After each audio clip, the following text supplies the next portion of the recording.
오늘 이 밤에 하나님께서 우리에게 은혜 베풀어 주시기를 바랍니다. 오늘 이 시간에는 지난번에 봤었던 하나님께서 욥에게 주신 은혜를 다른 측면에서 살펴보고 우리의 기도의 제목으로 삼아서 함께 기도하도록 하겠습니다. 욥기에서는 지혜자 욥의 기도와 지혜와 그리고 다른 친구들의 다른 지혜가 첨예하게 붙어 불꽃을 튀기며 맞붙는데요. 성경은 의도적으로 우리가 당연히 정답이라고 생각했던 것을 뒤흔들어 버립니다. 그러니까 이 이 진영의 대화를 듣다가 보면 누가 맞고 누가 틀린지가 점점 헷갈리게 됩니다. 혹은 누가 다 맞는 것은 아닌 것 같고 누가 다 틀린 것은 아닌 것 같고 계속해서 헷갈리게 돼요. 이것을 통해서 성경은 우리에게 한 가지 지혜를 가르쳐 주는데요. 그게 뭐냐면 우리는 잘 모른다는 겁니다. 우리는 잘 모른다. 물론 오늘 지난번에 봤었던 것처럼 하나님의 말씀 속에서 나타난 이 성도의 고난은 어떻게 해결되냐면 하나님께서 직접 찾아오셔서 말씀해 주셨을 때 그 욥의 고뇌와 논쟁이 종결되게 되는 것을 우리가 봤습니다. 그러나 아직 해결되지 않은 문제가 남아 있습니다. 하나님과 욥의 관계는 이제 해결이 됐습니다. 그러나 욥과 욥의 세 친구의 관계가 갈갈이 찢어져 있습니다. 성도와 성도 사이의 문제가 해결되지 않은 것입니다. 하나님께서는 이 찢어진 관계를 이어 붙이도록 명하십니다. 이게 또한 지혜의 한 측면이라는 것을 보여주는 것입니다. 저는 오늘 말씀을 통하여서 우리가 하나 되는 지혜가 무엇인가를 증거하도록 하겠습니다. 첫째로 우리는 형제를 찌른 것에 대하여 회개해야 합니다. 우리는 잘 모릅니다. 사실 답을 잘 몰라요. 문제가 생길 때마다 우리는 언제나 우리의 경험과 이론과 상식에 근거하여 항상 답을 기입하곤 하는데요. 그게 삶 속에서 날마다 틀렸다는 의미의 부저소리 삐 하는 소리가 삶 속에서 늘 경험하게 돼요. 답을 잘 모르는 것이죠. 그런데 이게 문제가 뭐냐면 이런 식으로 답을 기입하는 게 나의 인생에서만 이렇게 답을 기입하는 게 아니라 다른 사람의 문제 속에서도 우리가 자꾸 답을 기입해 주려고 한다는 것입니다. 그리고 그럴 때 형제는 실족하게 됩니다. 사실 욥과 욥의 세 친구는 아주 절친한 친구 사이였습니다. 이것은 욥기 2장 11절부터 13절 말씀을 보시면 알 수 있는데요. 각각 다른 지방에 떨어져 살던 세 친구가 욥의 소식을 듣고는 단순간에 욥이 있는 곳으로 모입니다. 그리고 멀찍이 있는 욥의 몰골을 보고는 소리를 지르면서 울면서 뛰어가서 자기의 옷을 다 찢고 일주일 밤낮으로 그와 함께 같이 앉아 있어 줍니다. 아무 말도 하지 않고 말입니다. 정말 멋진 친구들입니다. 이들이 불신자가 아니라는 말입니다. 그런데 문제는 욥의 탄식으로 촉발됩니다. 욥이 자신의 생일을 저주하면서 이렇게 살 거면 차라리 죽었으면 좋았을 걸. 하나님 도대체 나한테 왜 이러시나? 하나님이 왜 날 태어나게 하셨을까? 차라리 태어나 살지 않는 게 낫겠다라고 탄식을 합니다. 친구들은 이 말이 불편했습니다. 이 말이 불신앙적으로 받아들여졌습니다. 물론 그런 면도 있습니다. 그러나 중요한 건 이겁니다. 연약함의 공간을 마련해 주지 않는 진리는 가혹합니다. 한 번 더 말씀드리겠습니다. 연약함의 공간을 마련해 주지 않는 진리는 가혹해요. 지금으로부터 한 10년 정도 이전에 있었던 일입니다. 제가 처음으로 사역을 시작했을 때인데요. 교회 한 집사님의 남편이 교통사고로 갑작스럽게 돌아가시게 됐어요. 제가 문상을 갔는데 그 집사님이 정말 어린 아이처럼 소녀처럼 울고 계셨어요. 그리고 제가 그 집사님의 손을 잡아드렸을 때 그 집사님이 이런 이야기를 하셨습니다. 하나님 너무하셨어요. 하나님 정말 저한테 이러면 안 되는 거예요. 하나님 이러시면 안 돼. 하나님 너무하셨습니다. 하나님 저한테 이러시면 안 됩니다. 이런 이야기를 계속 하시면서 우셨어요. 그 당시 저는 어설픈 사역 초년생이라 아무 말도 하지 못한 채 그저 손을 덜덜덜덜 떨면서 집사님의 손을 잡아주는 것 말고는 하지 못했어요. 그런데 만약 제가 그때 말하기를 집사님 어떻게 그런 얘기를 하실 수가 있습니까? 하나님은 실수하시는 법이 없습니다. 욥을 보십시오. 주신 자도 여호와시고 거두신 자도 여호와시니 여호와의 이름이 영원히 찬송을 받으실지어다 고백하지 않습니까? 하나님을 찬송하십시오 라고 제가 얘기를 했다면 그 집사님이 그 말을 어떻게 받아들이셨을까요? 한 가지 이야기만 더 드리겠습니다. 제가 신학대학원을 다닐 때 목회 상담학이라는 수업이 있었습니다. 그 수업의 말미에는 언제나 두 전도사님이 나오셔서 한 분은 상담을 받는 역할, 그리고 한 분은 상담을 해주는 역할을 가지고 역할극으로 이 상담하는 모습을 보여주는 그런 시간이 있었어요. 그런데 상담을 받는 이 전도사님이 이런 이야기를 합니다. 죽고 싶습니다. 그럽니다. 죽을 것 같습니다. 그럽니다. 왜 그러시냐라고 하니까 과제와 공부해야 될 양이 너무 많아서 잠잘 시간이 없다는 겁니다. 그리고 조금 이제 과제가 끝났을 때쯤이 되면 또 주말 사역을 위해서 사역 준비를 하느라 잠잘 시간이 없다는 거예요. 그래서 육체와 정신이 완전히 피폐해졌는데 또 내가 완전히 그것을 다 감당하지 못할 것 같은 압박감 때문에 죽을 것 같다라고 얘기를 하시는 겁니다. 그때 상담을 해주시는 전도사님이 뭐라고 대답하셨는지 아십니까? 하나님은 감당하지 못할 시험을 우리에게 주시지 않습니다. 그러셨습니다. 틀린 말 아니잖아요. 그죠? 그런데 이 이야기를 듣고 상담을 받는 전도사님이 위로를 못 받습니다. 그래도 죽을 것 같답니다. 계속해서 힘든 이야기를 하십니다. 그리고 상담해주는 전도사님은 마지막으로 이런 말을 하시면서 상담을 마무리하셨습니다. 전도사님만 힘든 거 아닙니다. 우리 동기 전도사님들도 다 힘듭니다. 그런데 자꾸 힘들다 하면은 전도사님만 안 좋습니다. 차라리 이때 좀 긍정적인 생각을 해보시는 게 어떻겠습니까? 성도 여러분, 어떤 생각이 드시나요? 이분의 말에 틀린 말이 있나요? 그런데 교수님이 이 상담을 지켜보시고 난 후에 이렇게 평가하셨습니다. 내가 본 상담 중에 최악의 상담이었다라고 얘기하셨어요. 사랑하는 성도 여러분, 믿음의 분투, 믿음의 싸움 중에 있는 형제는 답을 몰라서 그렇게 힘들어하는 게 아닙니다. 그분들은 지금 어떤 문제 가운데 있냐면 이 분투는 내가 머리로 이해하고 있었던 신앙의 고백과 이 고백과 정반대처럼 보이는 현실 속에서 신앙이 현실을 삼킬 것인가, 현실이 신앙을 삼킬 것인가 사이에서 왔다 갔다 하면서 영적인 전투를 하고 있는 상태예요. 이 싸움은 하나님의 임재하심으로만 해결될 수 있는 문제입니다. 그런데 자꾸 우리가 그 문제를 해결해 주려고 하는 거예요. 오늘 말씀 속에서 보시면 욥의 세 친구들은 욥의 고뇌 섞인 부르짖음을 꾸짖습니다. 하나님은 죄인을 심판하신다. 근데 너 상황 보니까 너는 심판을 받은 것이다. 그러니 너는 죄인이다. 그러니 너는 지금 회개를 해야 한다라고 얘기를 합니다. 욥이 이렇게 타이르는데 욥에게 이렇게 타이르는데 욥은 자꾸 반박을 하니 처음에는 좋은 의도로 부드럽게 말하다가 점점 화가 나기 시작합니다. 그리고는 아주 독한 독설을 내뿜습니다. 거기에 대한 대표적인 말씀이 욥기 18장 18절 19절 말씀입니다. 한번 읽어보도록 하겠습니다. 시작.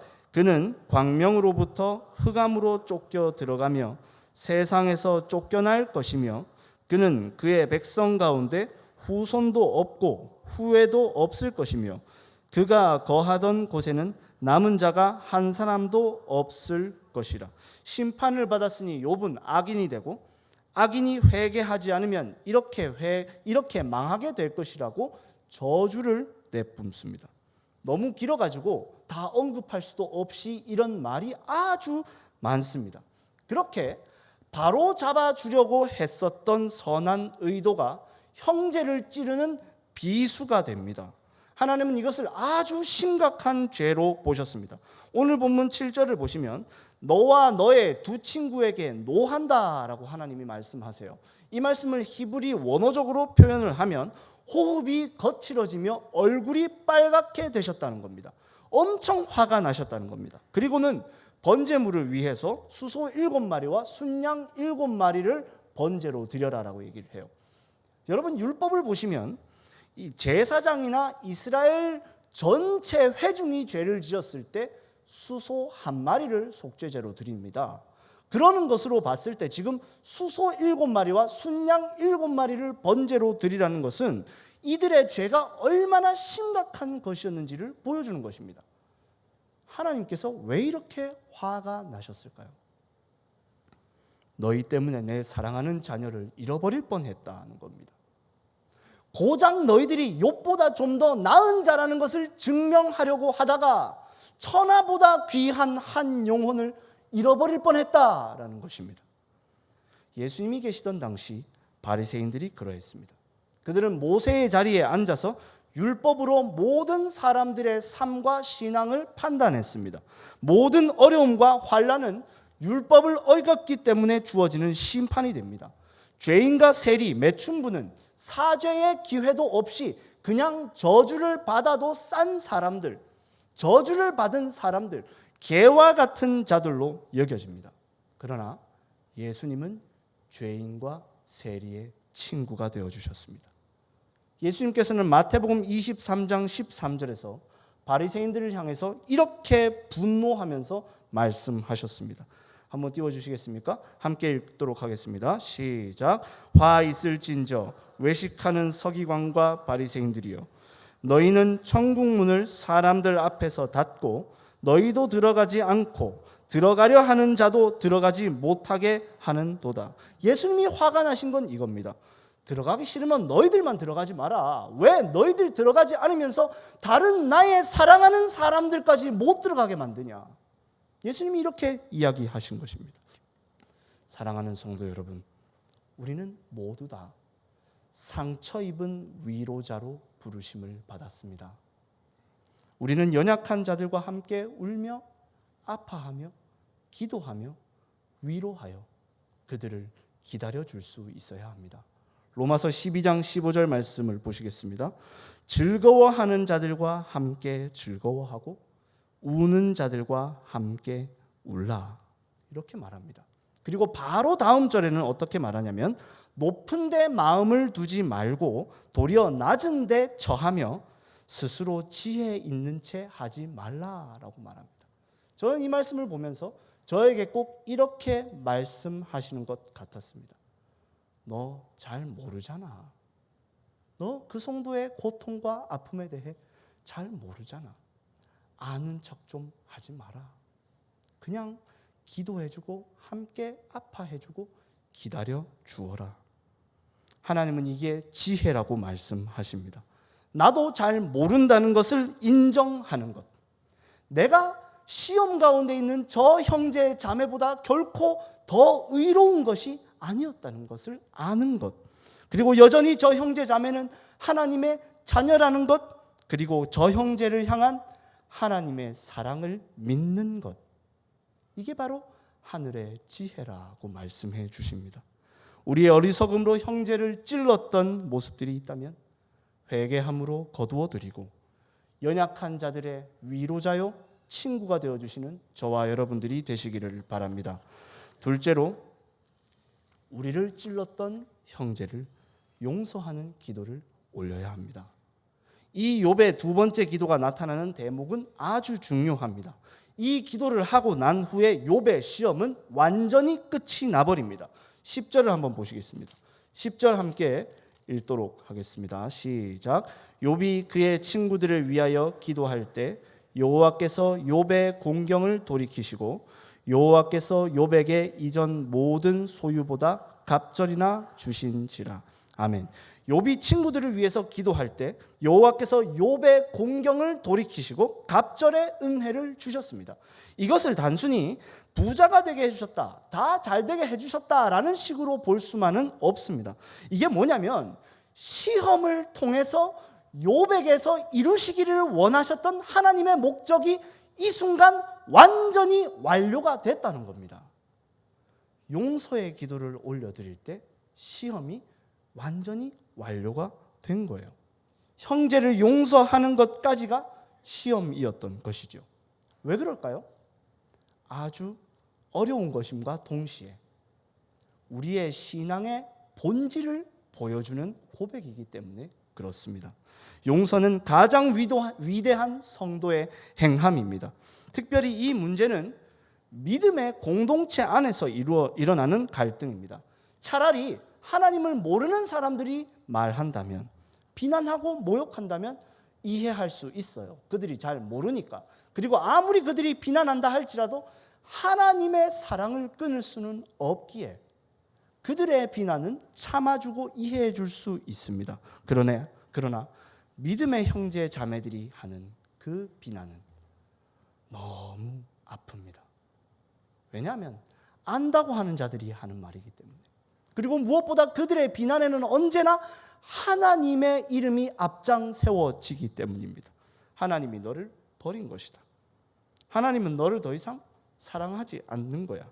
너는 그동안 하나님이 너를 사랑하신다고 착각해왔던 것이다. 힘겹게 붙잡고 있었던 마음이 무너져 내립니다. 성경적으로 하자면 마음이 물처럼 쏟아져 버립니다. 용서가 여러분 될까요? 용서가 잘 안 되죠. 이제 내 마음에 꽂혔던 비수를 뽑아서 이것을 연마하고 이어붙여서 표창을 만들기 시작합니다. 그리고는 이 표창을 나에게 비수를 날린 형제에게 날릴 수 있다는 생각에 흐뭇해집니다, 기분이. 그리고 기회를 틈타다가 이때다 싶을 때 그 표창을 날려버려요. 그리고 이 표창을 맞아서 정말 어쩔 줄 몰라 하는 그 형제의 모습을 보고는 통쾌한 마음을 가집니다. 그리고 그 표창을 맞은 형제는 어떻게 할까요? 표창을 뽑아서 연마하고 이어붙여서 대포를 만듭니다. 그리고는 흐뭇해합니다. 또 날릴 수 있을 거라는 생각에. 신앙생활의 목적이 언제부턴가 더 큰 표창, 더 큰 대포를 모으는 것이 되어버립니다.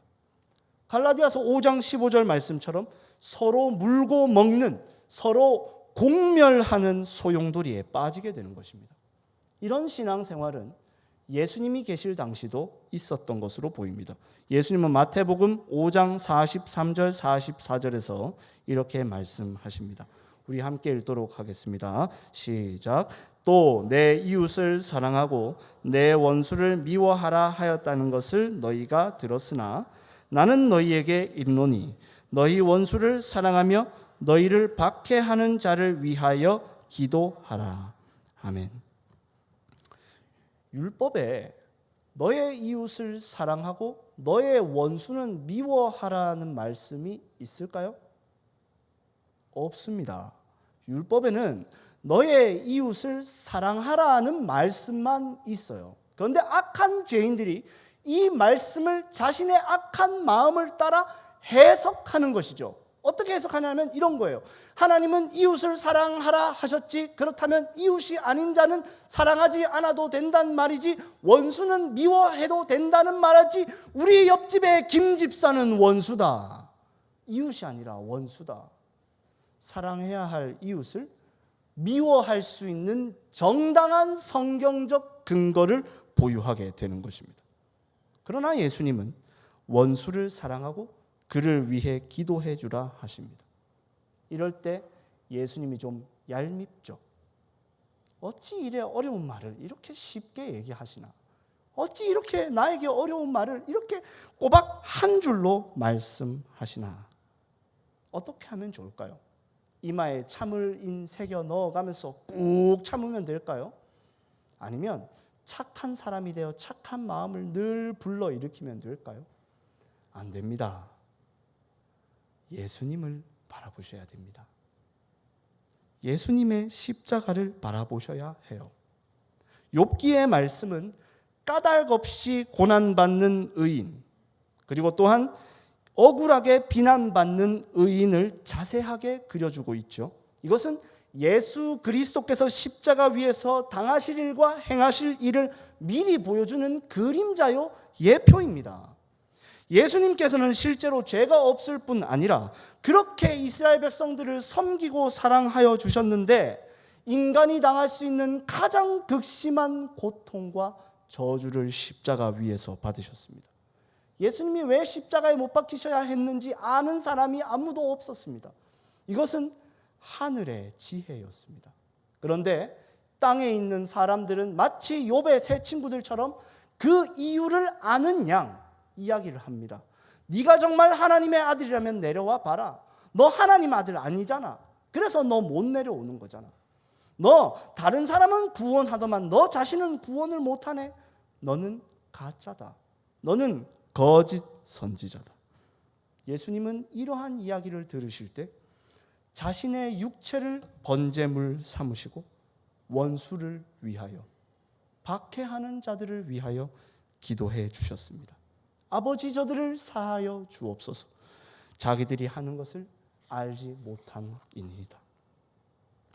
하나님은 예수님의 제사와 기도를 기쁘게 받으시고 예수님을 지극히 높여 모든 이름 위에 뛰어난 이름을 주셨습니다. 마치 욥과 같이 말입니다. 그제서야 예수님이 하셨던 짤막짤막했던 말씀들을 깨닫게 돼요. 악한 자를 대적하지 말라. 내가 너희에게 그리하였느니라. 오른편 뺨을 치거든 왼편도 돌려대어라. 내가 너희에게 그리하였느니라. 너를 고발하여 속옷을 가지고자 하거든 겉옷도 내어 주어라. 내가 너희를 위하여 벌거벗겨 졌느니라. 오리를 가자고 하면 심리를 동행해 주어라. 내가 그렇게 너희와 함께 하느니라. 원수를 사랑하고 박해하는 자들을 위하여 기도하라. 내가 너희를 위하여 그리하였느니라. 율법을 행하며 가르치는 자는 천국에서 크다 일컬음을 받으리라. 그가 바로 내니라. 내가 연마하고 있었던 그 비수와 표창이 예수님을 향하고 있었다는 것을 알게 됩니다. 다시 말하면 나에게 비수를 날렸던 그 형제의 모습은 사실 나의 모습을 비추어주는 거울이었다는 것을 알게 됩니다. 사랑하는 성도 여러분, 이처럼 용서는 우리를 향한 하나님의 사랑과 서로를 향한 우리의 사랑 가운데에 있습니다. 용서는 너는 잘못했지만 내가 착하고 믿음이 더 좋으니 너를 용서하겠다는 것이 아니라 나를 용서하신 예수님의 사랑이 우리 마음에 머무는 것입니다. 용서는 예수님의 십자가로 주어지는 하나님의 의가 그 어떤 죄인에게도 차별 없이 주어지고 있다는 것을 믿는 것이며 나와 같은 죄인의 괴수도 용서하여 주셨으니 너를 용서하지 않으실 리가 없다고 확신하는 것이며 또한 예수님의 은혜와 사랑을 예수님의 용서를 믿는 것입니다. 예수님의 십자가를 믿음으로 바라보고 나의 형제 자매를 용서하시고 그들을 위하여 기도해 주시는 저와 여러분들이 되시기를 바랍니다. 말씀을 마무리하겠습니다. 사랑하는 성도 여러분, 야고보 장로는 야고보서 3장 8절에서 혀는 능히 길들일 사람이 없다고 했습니다. 조심히 길들이라는 말이 아니라 길들일 사람이 없다고 말을 했습니다. 혀를 잘 사용할 수 있다고 생각하는 것 자체가 교만의 긴한 마음이라는 것이죠. 우리는 얼마든지 오늘도 내일도 형제를 찌를 수 있습니다. 또한 우리가 그렇게 할 수 있는 것처럼 우리 주변의 형제 자매들도 나를 그렇게 찌를 수 있습니다. 지금은 아닐지라도 반드시 그럴 날이 올 것입니다. 그때마다 하나님의 지혜를 생각하시기 바랍니다. 지혜는 그리 복잡한 것이 아닙니다. 나의 지혜, 나의 의로움을 의지하지 않는 것입니다. 누가 더 크냐라고 하는 소모적인 논쟁을 그치고 십자가 앞에서 동일한 형제 자매로 용서받은 죄인의 괴수로 서서 그 은혜와 사랑을 받아 나누며 누리는 것이 하늘의 지혜임을 믿으시기 바랍니다. 이 지혜를 따라서 고난 중에 있는 형제 자매의 위로자가 되게 하여 주시기를, 용서의 복음이 우리 마음에 가득히 머물러 주시기를 간구하시는 저와 여러분이 되시기를 바랍니다. 말씀을 기억하면서 찬송가 533장 찬송 드리겠습니다.